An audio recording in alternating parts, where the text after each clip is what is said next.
Hello, good afternoon, HYBSC students. Today I am going to start unit number 3. Let's start science and technology. Here it is given.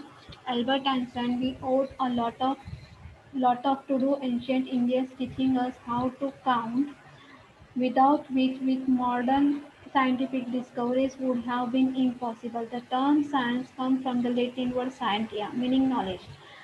The It can be defined as a systematic attempt to discover by means of observation and reasoning and particular facts about the world and to establish the law connecting the facts with one another, in some cases to make it possible to predict the future occurrence.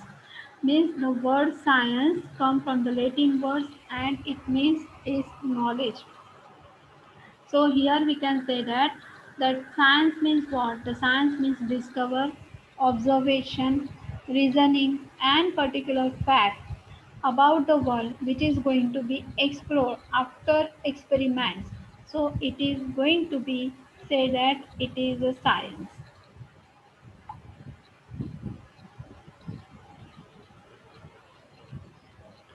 It is a science.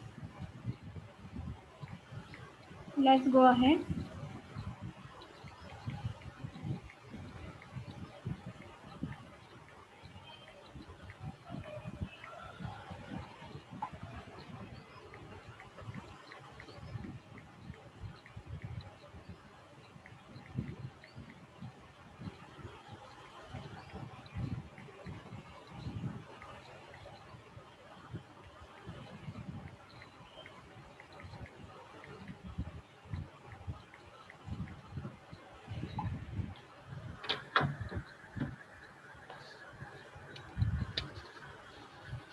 Evacuation of the science. Initially, the knowledge was passed on by the word of the mouth. Even the Vedas were passed by on the word of the mouth from generation to generation by the word of the mouth.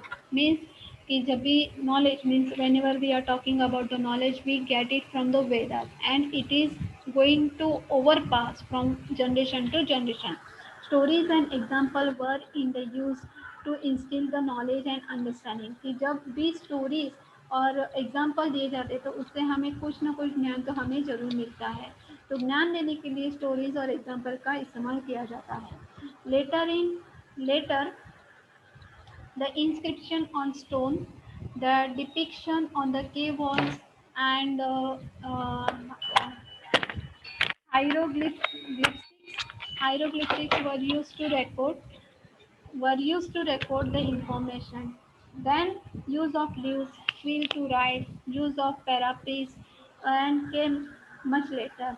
कि हम सबको पता है कि letter inscription on stones में stones पे कुछ लिखा हुआ है कि उसके वॉल पे कुछ बताया गया है या डिज़ाइन करके कुछ बताया गया है. तो हीरो जब हम बोलते कि hieroglyphics were used to record the information, तो इस सब चीज़ों का रिकॉर्ड की इस तरीके से इस्तेमाल किया जाता है. यूज़ ऑफ लिप्स, क्विल का किस तरह से लिखने के लिए इस्तेमाल किया जाता है, लीव्स का किस तरह से इस्तेमाल किया है, पैपी रस का किस तरह से इस्तेमाल किया, ये बाद में सब कुछ हम बाद में इन्वेंशन हुआ था.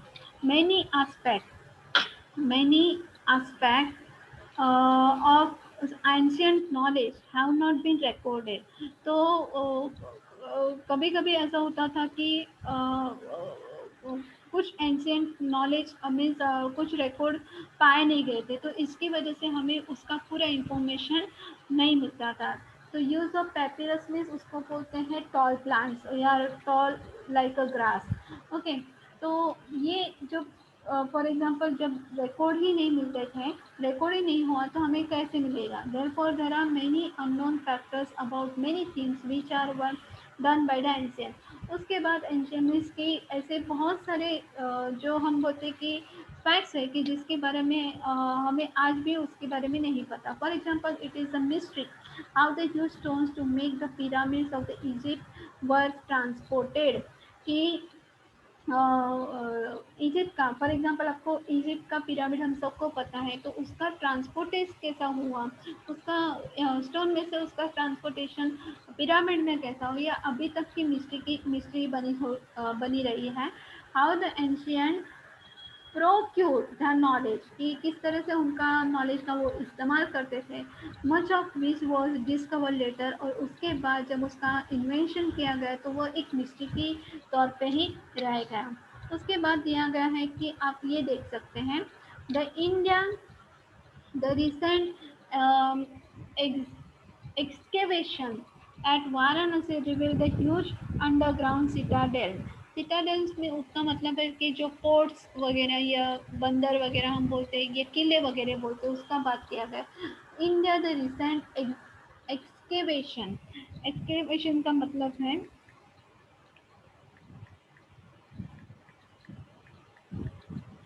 एक्सकेवेशन का मतलब है कि द एक्शन और the process, the excavation at Varanasi reveal the huge underground Citadel.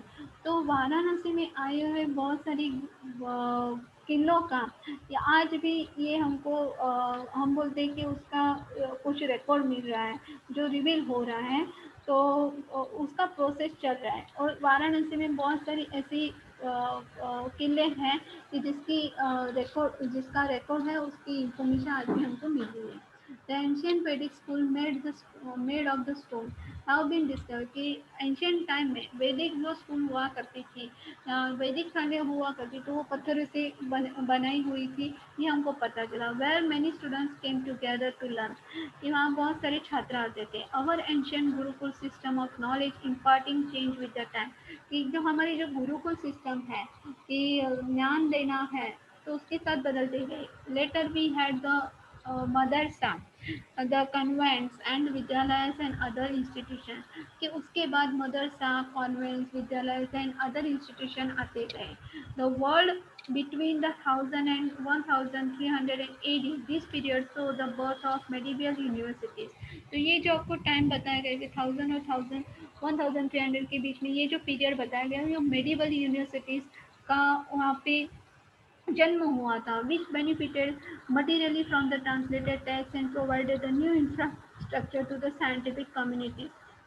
कि पहले जब गुरुकुल की बात करते, मदरसा की बात करते, कॉन्वेंट की बात करते पहले की, तो उसमें सिर्फ ओरली या प्रैक्टिकली बताया जाता था। लेकिन जो मिडिवियल जो ट्रांसमिशन आया, तो उसके बाद जो न्यू इंफ्रास्ट्रक्चर लोगों को दिया गया, या साइंटिफिक कम्युनिटीज़ को दिया गया, कि वहाँ पे टेक्स्ट मटेरियल प्रोवाइड किया जाता था। By the 6th century the teaching and learning moved to the monastic monastic and cathedral school.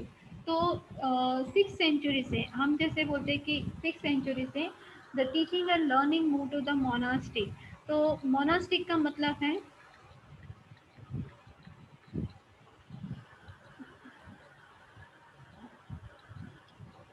Monastic का मतलब है रिलेटेड टू द सजेशंस और रिजेंबलिंग और सजेशिंग द मोंक और the life of the monk, कि जो 6th सेंचुरी के बाद जो पढ़ना लिखने का जो ये पड़ाव था, ये मोनास्टिक की ओर चला गया। और कैथेड्रल, कैथेड्रल का मतलब है, कैथेड्रल का मतलब है ऑथोरिटी, तो ऑथोरिटी के पास चला गया कैथेड्रल। और monastic and cathedral school, the centre of the education was the study of the Bible. तो उनका जो मेन एम था, तो बाइबल को पढ़ाना या बाइबल पढ़ना, उसमें क्या बताया गया ये बताना था। The education of the layman survived in the Italy, Spain, southern part of the Gaul where Roman influence were most long lasting. तो ये जब हम बात करें, तो ये बाहर के देशों, यूरोपियन देश की बात कर रहे हैं, तो वहाँ पे सबसे ज़्यादा जो एजुकेशन का जो इम्पैक्ट था, तो इटली, स्पेन और साउदर्न पार्ट के गोल में हमें वहाँ पे रोमन इन्फ्लुएंस दिखाई देता है। In the 7th century learning began to emerge in the Ireland and Celtic lands where the Latin was the foreign language but were eagerly studied and taught.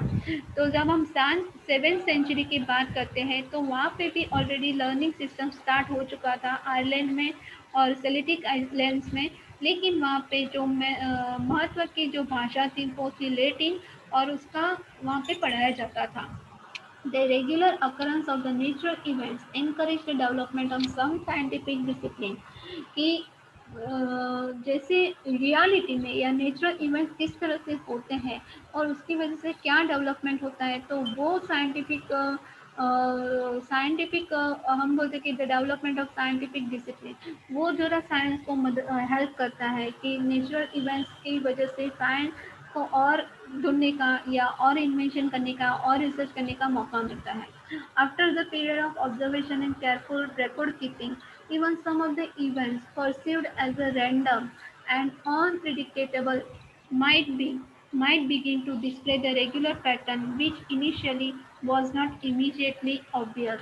कि record keeping की जब हम बात करते हैं, रिकॉर्ड कीपिंग रखा, उसकी वजह से क्या हुआ कि some events perceived as random कभी कभी मिलते थे, रैंडमली तो कभी कभी मिलते थे, और विदाउट एनी एंड कभी कभी मिलते थे, और विदाउट एनी एंड कि जो मेथड था कि हम उसको बोलते हैं कि चूजन, कि वहाँ पे चूज किया है, चूज किया गया है कि कुछ थोड़ा सा रिकॉर्ड मिला उसको ही बताना है, थोड़ा सा मिला उसके बारे में ही बताना है. और दूसरा है अनप्रिडिक्टेबल. तो अनप्रेडिक्टेबल का मतलब है, अनप्रेडिक्टेबल का मतलब है not able to know, declare नहीं किया गया था, इतना उस टाइम उसमें डिक्लेयर नहीं किया गया था, तो जिसकी वजह से वो इनिशियली पार्ट पे उसका उसका इतना पता नहीं चला. The occurrence of the eclipse are the good example of how many natural occurrences were related to the stories and ancient belief. तो एक्लिप्स की जब हम बात करते हैं तो एक्लिप्स में कि ये एक गुड एग्जांपल है कि वो नेचुरल इवेंट और नेचुरल अकरेंस की बात है कि उसके उस टाइम में जब हुआ था तो उससे कुछ स्टोरी जुड़ा हुआ था, एंशियंट बिलीफ जुड़ा हुआ था, लेकिन later the scientific techniques of reasoning, understanding cause effect and deduction were used to understand the phenomena of the occurrence of eclipse. ये ग्रहण क्यों लगता है, एक्लिप्स क्यों होता है, तो उसके बाद साइंटिफिक टेक्निक के बाद उसका रीज़न निकाला गया, उसको सोचा गया, उसके बारे में पता चला गया मीन्स उसके बारे में पता लगाया गया कि किस वजह से होता है. इतना काम डिडक्शन मीन्स काम करने की वजह से पता चला कि ये जो नेचुरल इवेंट्स होते हैं उसके पीछे भी कोई ना कोई वजह जरूर होती है. So that is the thing. दूसरा पॉइंट देखिए यहाँ पे आप कि classical era. Now we are going to study about the classical Ira.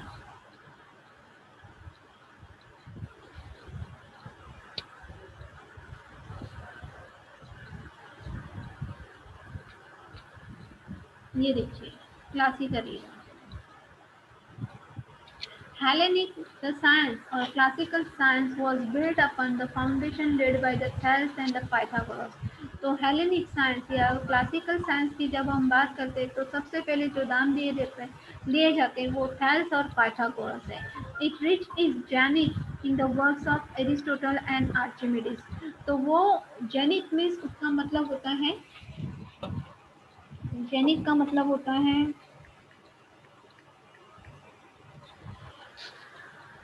is rich is Janet in the works of Aristotle and Archimedes. Means the strongest period. Janet means वो इतने ऊंचाई पे ले गए कि जो एरिस्टोटल का जो वर्क था, आर्चिमिडीज का जो वर्क था, वो इतने ऊंचाई पे पहुंचा कि ये क्लासिकल इरा को लोग सालों तक याद रखते हैं. The Aristotle represent the first tradition that of qualitative forms and technology. Aristotle ने सबसे पहले जब क्वालिटेटिव फॉर्म्स और टेक्नोलॉजी का फॉर्मेट उन्होंने दिया था.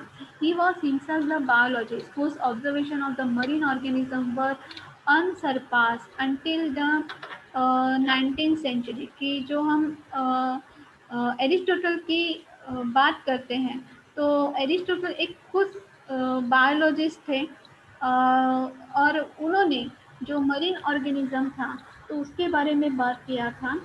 मीन्स अनसरपास ब्यूटी मीन्स इनकम्पेरेबल कि जो मरीन ऑर्गेनिजम्स हैं या समुद्र में रहने वाले जीव उनकी ब्यूटी की किसी के साथ कंपैरिजन नहीं किया जा सकता, ऐसा टिल 19th सेंचुरी तक उनका मानना था और उसका ऑब्जर्वेशन चल रहा था। Aristotle biological works provided the framework for the science until the time of Charles Darwin कि टाइम तक या समय तक एरिस्टोटल का जो बायोलॉजी का वर्क था उन्होंने साइंस को दिया था।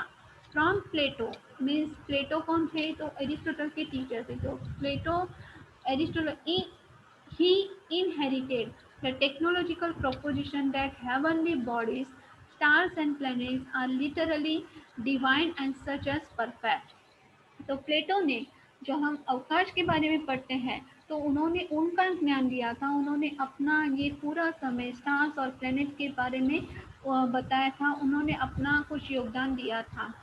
Then they could therefore move only in one perfect eternal कि उन्होंने क्या बताया कि they could therefore move only in perfect eternal, वो अंदर ही अंदर इटर्नल वहाँ पे अपनी अपनी जगह पे घूम रहे हैं, अनचेंजिंग मोशन कोई भी उसमें चेंज नहीं, which by Plato's definition mean the perfect circle. Plato ने क्या बताया कि ये जो हर एक ग्रह है या पृथ्वी वगैरह है वो एक दूसरे के पास घूमते रहते हैं, अनचेंजिंग मूव अनचेंजिंग मोशन अपनी धरा पे ऑर्बिट पे वो घूमते रहते हैं, उसमें उनके मोशन में कोई भी चेंज नहीं है, ये पूरा सत्य उन्होंने प्लेटो ने दिया था।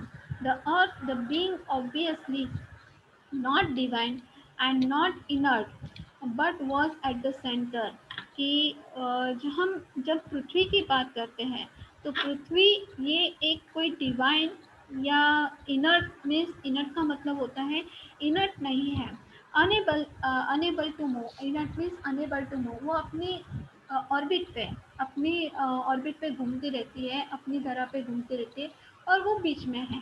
From earth to sphere of the moon all the things constantly change कि जब हम पृथ्वी से लेकर जब हम चंद्र की बात करते हैं, चांद की बात करते हैं, तो पूरा जो थिंग्स होता है या पूरे जो चीज़ें होती है वो कॉन्स्टेंटली चेंज होती रहती है, जनरेटिंग द न्यू फॉर्म, वो new form change and decaying back into the formlessness और वापस अपनी जगह पे आ जाती है।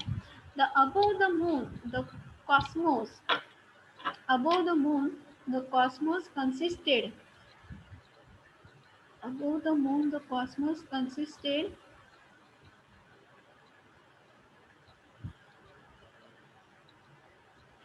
above the moon the cosmos consisted adjoining and concentrating crystalline spheres moving on the axis set the angles to one another.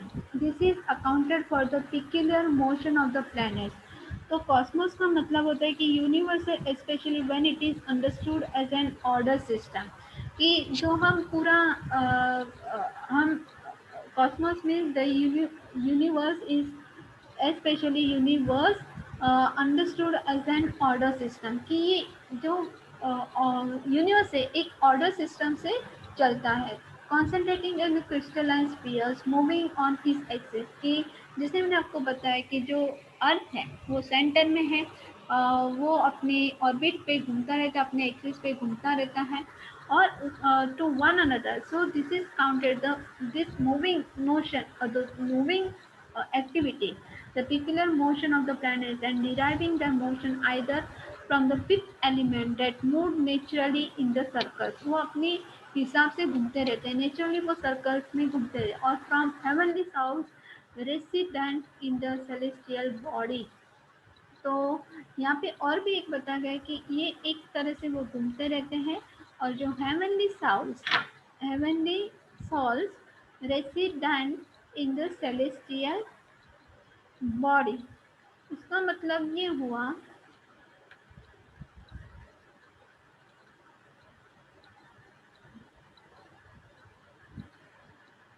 कि relating to the sky और the visible heaven कि जब हम स्वर्ग नर्क की बात करते हैं तो उससे कुछ जुड़ा हुआ ये हमको यहाँ पे बताया गया है।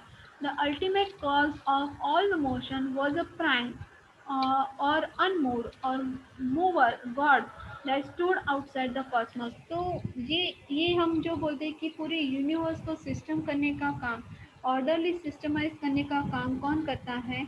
मूवर और द गॉड करते हैं, भगवान करते हैं। ये उन्होंने तब बताया था। दूसरा, ये तीसरा पॉइंट है, आप यहाँ पे देखिए, ये तीसरा पॉइंट यहाँ पे देखिए आप।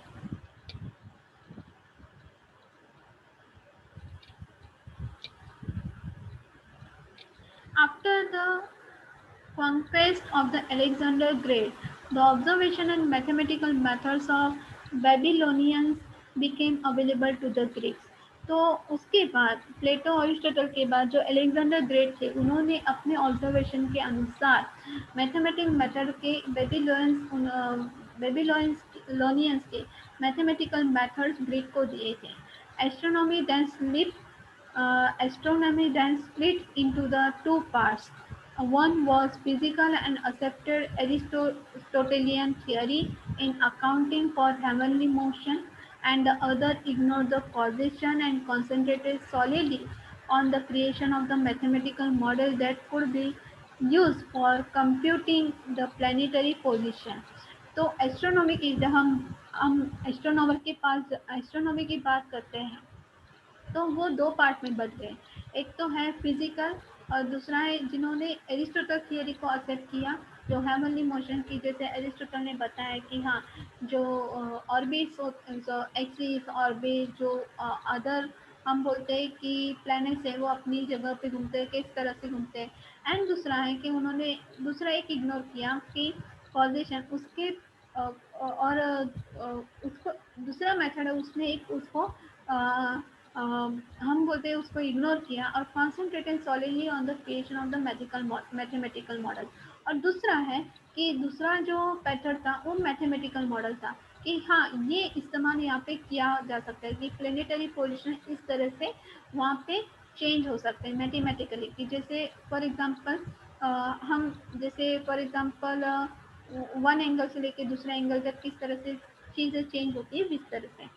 So here the Ptolemy in the second century, Ptolemy in the second century carried the later tradition to its highest point in the antiquity in the mathematical antiquity in his Mathematicae Synthesis, the mathematical collection, better known as the under Greek Arabic title Algemes।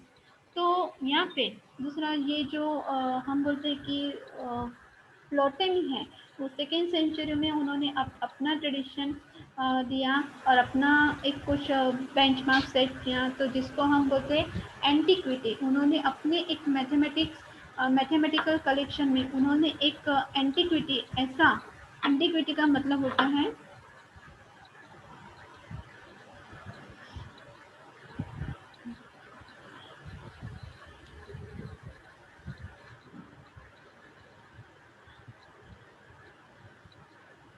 कि antiquity means बहुत पुराने ज़माने से उनको कुछ objects मिले हो, वो उनको उन्होंने ये अपना एक बुक था मैथमेटिकल कलेक्शन, उसमें उन्होंने ऐड किया था कि उसका कुछ योगदान, कि फॉर एग्जांपल एरिस्टोटल ने कुछ दिया, प्लेटो ने बताया, एरिस्टोटल ने दिया, आर्चिमिडीज ने बताया, तो उस तरह से प्लेटो लेमी ने भी सेकेंड सेंचुरी में अपना एक मैथमेटिकल ट्रेडिशन, हम बोलते एक ट्रेडिशन दिया, जो जिस इस एज को हम क्लासिकल इरा को बहुत एक हाईएस्ट रेंज पे पहुंचाया था।